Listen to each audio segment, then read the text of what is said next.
Yo, what is up, y'all? Welcome back to the Father Built Podcast. This podcast is all about building up men in holiness, healthiness, and happiness, aiming to give men the tools to build their house of legacy. Whether you're single, a single dad, married with kids, this podcast is for you. I am your host, Bobby Peacock, and welcome back.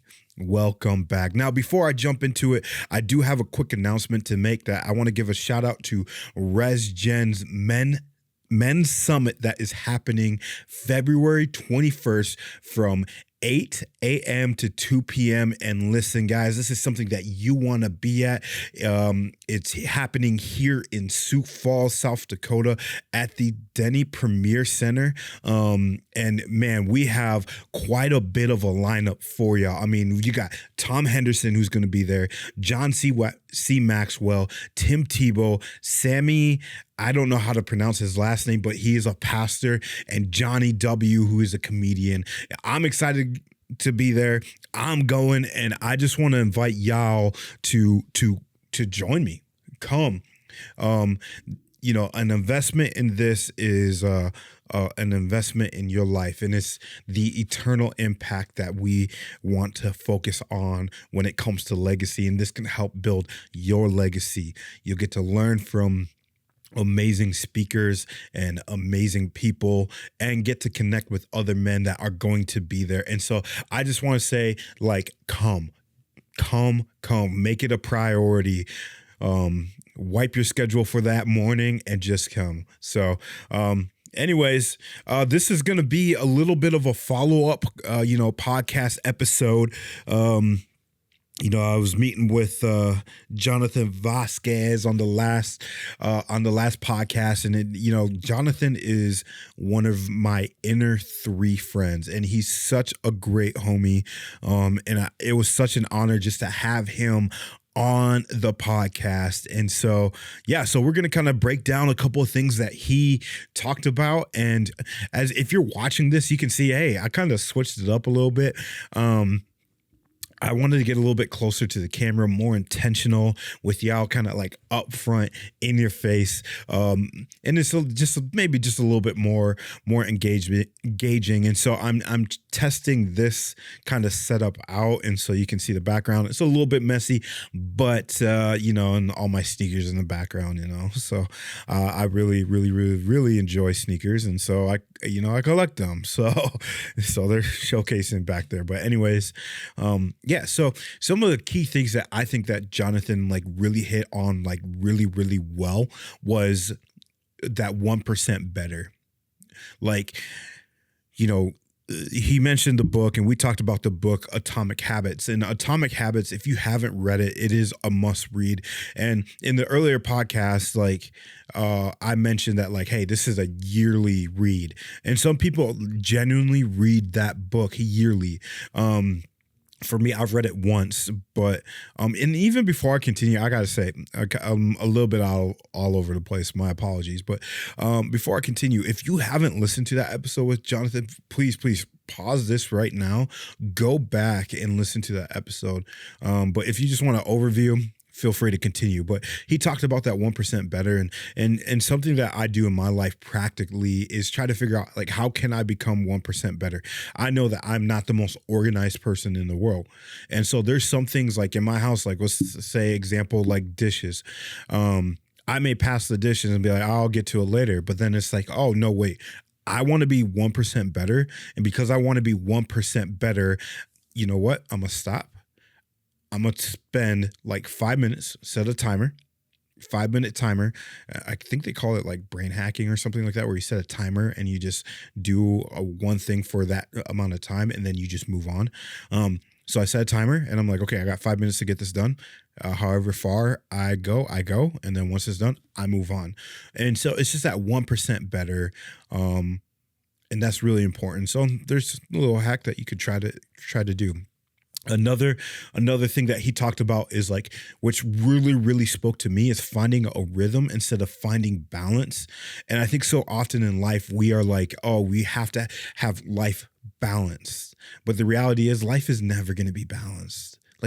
Like you can try to achieve that, and there are some people that generally have a really healthy life balance, but a rhythm, a cadence is super important. That BPM of super, and sometimes it's like, okay, the rhythm gets a little bit faster and you're in a different season where you're operating at a different pace, but then sometimes the rhythm gets a little bit slower. And so I think it's like, not to bring it back to Cool Runnings, but enjoy the ride, enjoy the rhythm, enjoy the music of life. Like Cool Runnings, what do they say?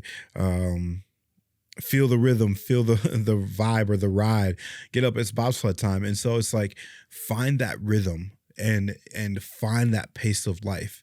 If it gets too chaotic, okay, learn to, like, I'm a DJ, so learn to slow that transition down and smoothly enter into the next transition of a rhythmic life kind of thing. And so that's something that we talked about as well. Jonathan, he has a dot. I have my 12. People say inner circle, right? And we're going to jump a little bit more into this specifically in this episode. Is like, yeah, it's important to have those specific people around you to really pour into you and to invest in you. And that's all I'm going to say about this right now.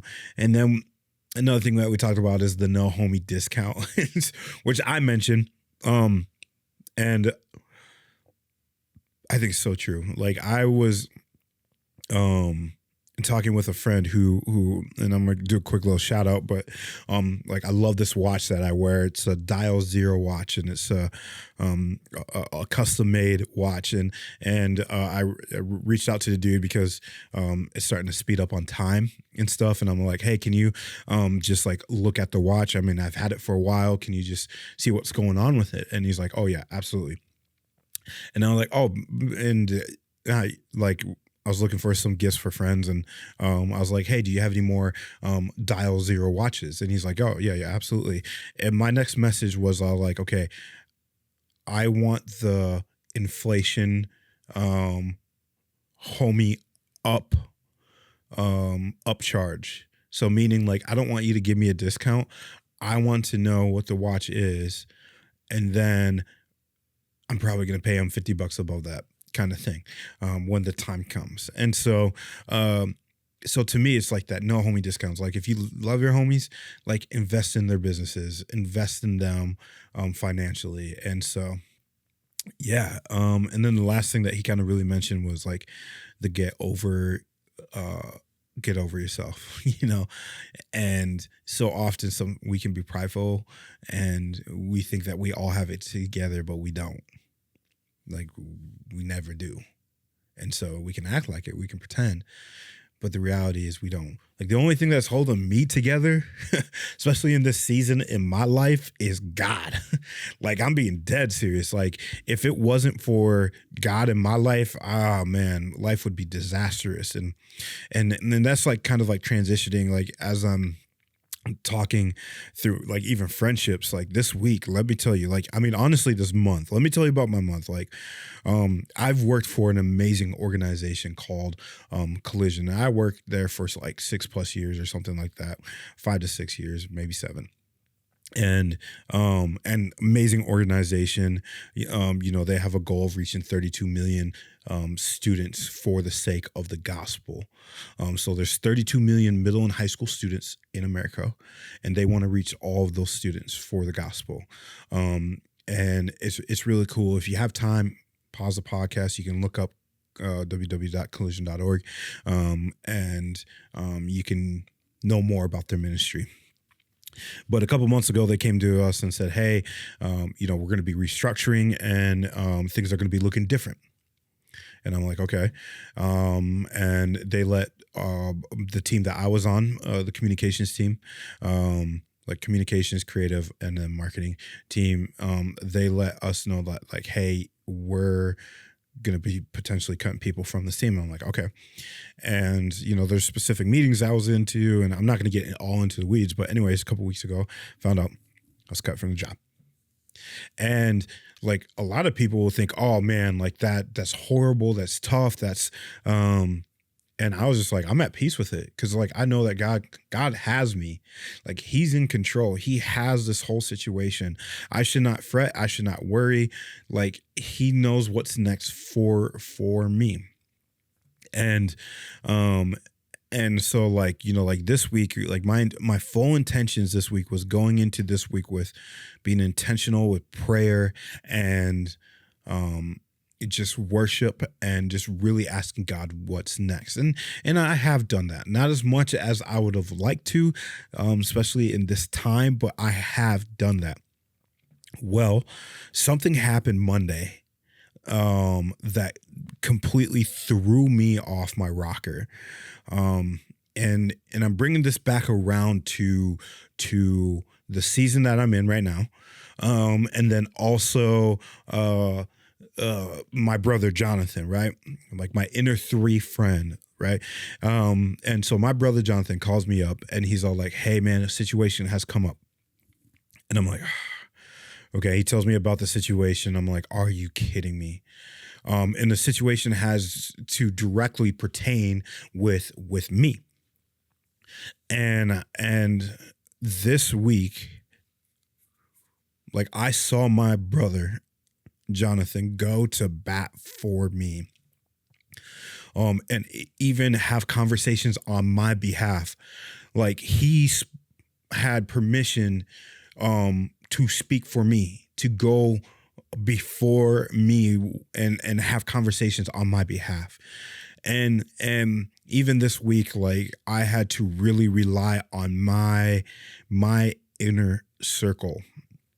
And I say all of this because people don't really understand the cost of like of friendship. And like one, like even before I talk about that, but like the point that I really want to make with this is I had to put in practice everything that I have been talking about on this podcast. I had to rely on a close friend. I had to go to all of my 12 and just say, "Hey, here's the situation.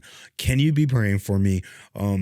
Can you just let me vent? Let me go to you and vent." And some of my friends were like, "Hey, I'm willing to sit in silence with you. Like I have time, like we can just sit. And whatever you need, I got you." I had a conversation with my one of my good friends who's a lawyer, and he's like, "Dude, do you want me to do something?" And I'm like, "Nah, dog, it's not like that at all. It's not like that at all." But it just showed to me like I'm in this season of life where like just like, man, it is exciting to be able to have my 12 homies, my ride or dies, where that I can call to at any time, and they got my back. Like they got me. They understand, and they're going forth, like no questions asked. And I have been on the phone, like I'll look at my phone log, and I probably have been on the phone with Jonathan like 20 times this week. But it goes to show the importance of that brotherhood. And it's also shows the importance of the cost of like real friendship, like real raw friendship. Like me and Jonathan, we've had that iron sharpens iron moments. And like this week was one of those where like he had to sharpen me up, and he had to have some difficult conversations with me, and ask some difficult questions. And some of those questions really caused friction. But it was one of those things where it was healthy for me to walk through. It was healthy for me to step into with him. And people don't understand, like for me, the cost of friendship is like, I cannot be friends with everybody. I cannot be homies with everybody. Not everybody has permission to speak into my life, and I have to be okay with that. Not everybody has access to my personality, and I have to be okay with that. And something that has been brought to me this week, even in that, is that like not every battle that I face, or not every battle that you face, needs to be fought in the public eye. It needs, a lot of the battles that we face should probably be fought in the private eye, so that, or like in just not the private eye, but in the private, so that we can claim the victories in public. So let me say that again. Not every battle that we face should be fought in the public eye, but instead the battles that we face, we should face them privately with our inner circle so that we can claim the victories in the public eye. And so for me, I look at it as like, man, this week was a battle. And I'm not getting into any of the specifics. This week was a battle for me. And I had a brother that would walk, or brothers, friends, my inner 12 that were walking with me, praying for me in this specific time of my life. And these are guys that I can go to. And like what it cost me, this is what it cost me. It cost me the burden because I didn't have to carry the burden all by myself. It cost me the reality of not like, it cost me not having to go to everybody and spouting this out on Facebook, which a lot of people are like, well, those are good costs though. Like, those are good things? Yes, they are. But it also cost me vulnerability. It also cost me like, hey, I have to address this right away and nip this in the bud right away before I can move forward in a healthy manner. And it cost me sitting in silence, sitting in the mess until the mess was figured out. And so like real friendship cost something. You will have to give something, and then something will get given to you. And the cool thing about this is it's like I've been sitting in this a lot, is that Galatians 6:2, where it talks about carrying each other's burden. And I just feel like in this season of my life, like this is where I'm at, is in Galatians 6, where it's just like, man, yes, I'm learning how to give people some of my burdens. And like, that's something that's important. And so, something that I'm trying to do, which a friend called me out on this, is I'm trying to make these like solo episodes a little bit shorter. So, just be with me in this. But as like we're kind of like wrapping up a little bit, I do want to talk about these three challenges. And part of the reason why like I want to make these shorter is besides that my friend Zach called me out on it and he gave me good advice on making them shorter. Shout out to Zach. You guys are probably wondering, like, who's Zach McConnell? Well, if you go back, he's the guy that had the cowboy hat, and you'll probably see him on the podcast again. We've been talking. And so, anyway, shout out to Zach. I'm going to see how many times I can shout him out, because anytime I shout him out, he's like, you gave me a shout out, dog. And he's all like, you put me on blast on your podcast. Absolutely, yes. All right, I'm digressing. He's like, you spent 2 minutes on that. Yep. But I want to leave you guys with 3 action points that I have practiced and that I'm still walking through. And so one is find your people. As Jonathan said, find your dot. I say find your 12. Find your inner 3. Find your inner 1. And this is what I would say is like, is take inventory. Take inventory of your friendships. And so this is what I want to challenge you to do in this one main point. Like this, or this first main point. I want to challenge you to this. I want you to write down a list of all of your friends, like all of them. Okay. Now I want you to circle like the ones that are like the closest to you.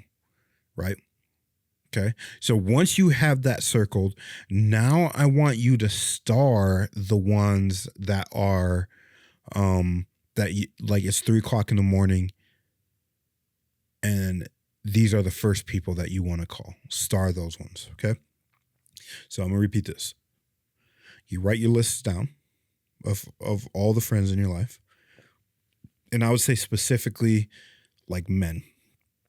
Write the list down of all the men that are in your life that you view as friends.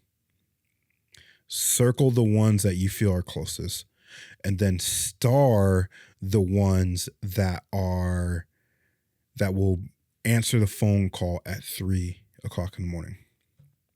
So once you do that, you're going to go to step 2. And my phone is ringing right now. Sorry. Jonathan is calling me. So once you do that, now you're going to go into the second step. You're going to reach out to them. And this is part of taking inventory. You are going to ask them, hey, I'm in a season of my life where I want men that are close to me, and I want men to speak into my life, and I want to explore what real friendship looks like. And you're going to be vulnerable, and it's going to be intimate, and it's going to be weird. And you're going to set the expectation. And because like a lot of us guys, we can make friends, but we don't set expectations on friendships. And so what the expectation is like, hey, I want to connect with you once a week, or I want to connect with you once a month, or every other week. Like there are friends in my life that like Jonathan, I talk to like literally on a daily basis. Zach, I text literally probably on a weekly basis, but we specifically meet once a month. And then Gordon, we meet once a week, and we text somewhat on a regular basis. Those are my inner 3 friends. And then my 12 are, we talk sometimes on a weekly basis, sometimes on a monthly basis kind of thing. And so take inventory, set the expectations. And then the third point is be the first to do it. Be the first to say, hey, I am texting you to see how you're doing. Set the example. And then, because then your friends will know like, oh yeah, snap, I'm serious about this. So let me run it back real quick.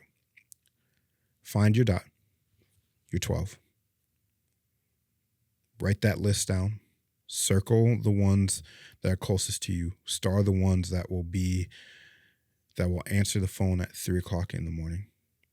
Call them and say, hey, like, I want to be intentional with you. Set the expectation. And then be the first to be the example of that expectation. And I promise you, this will be life-changing. And I would even go a step further. This is the 4th point. This is a bonus point for you. I would even go a step further and say, find a mentor. Because that was something that I was missing in my life, was I was missing a mentor or a spiritual father. And so find one. But it can't be somebody that has, like for example, I'm 32. My mentor can't be 32. My mentor needs to be a quote unquote gray hair, which means that like my mentor not only has to have the best a great quality of life, right? Because there's 32-year-olds that are way more wise than me and way more set off than me, and they have a great quality of life. But I'm also looking for that quantity of life. So the quality of life and quantity of life. And so for me to have that, I have to find somebody that is double my age, or at least 10 to 20 years older than me, to mentor me, because they have lived life longer. They've experienced things. They experienced hardship. They experienced victory. And so for the 4th point is really find somebody older than you that can mentor you. And I don't care if you are like 50 years old, 60 years old, 65, 70, 80. I mean, at that point, it's hard to find somebody. At that point, you got to find somebody your age, But still, you can find somebody no matter what age you are. And so that's the bonus point, is find a spiritual father, find a mentor. Because I was missing that in my life. That was like the one piece of puzzle. I'm like, oh, this makes sense. And so, yeah. Well, guys, that's all I have for you today. I want to say thank you guys so much for tuning in. Remember to check out the ResGen Summit. I mean, you can go to just resgen.org. That's resgen.org. Check it out. Tickets are on sale right now. I'm going to be there. I'm excited to be there. I still got to buy my ticket though. But anyways, appreciate you guys tuning in. So we're going to go ahead and end it. So thank you so much for watching and listening to the Father Built podcast. If you learned something, please leave a comment below, reach out to me, DM me directly. And I would love to hear what you're learning, what God is teaching you. Remember that this podcast is all about building up men in holiness, healthiness, and happiness, aiming to give men the tools to build their house of legacy. Whether you're single, single dad, married with kids, this podcast is for you. And like always, y'all, peace, love, blessings. We are out.